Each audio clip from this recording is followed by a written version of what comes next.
The only thing I would add is I think we've also become more conscious of trying to realign work that we're doing from the mindset of collaborative response to try to have a sense of fidelity through all the different aspects of what we're doing. So we've thought about how can we rework our learning leadership team admin meetings? How might that look different if we try to apply a CR mindset to that? How do we have our own internal meetings differently? What might be things that we could do that would help us to be more effective? So it's not just um, those 6 to 8 week visits around the priority areas, but what can we be doing differently that would embed the work in a meaningful way in the conversations that we're having too. So it's things like the continuous supports, it's things like the meeting structures at different levels.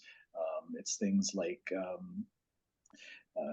Carmen was saying about establishing criteria. Like we started with priorities and built criteria from the priorities, and we're going to have to do that again, not because we'll have more priorities next year, but having done it once, we're going to have a different sense of that. And then even going forward and through these cycles, we've determined things about, okay, how can we ask a better question? What might be a question that gets us to some better data or some better evidence, or gets us to the underlying meat that we really need to get to?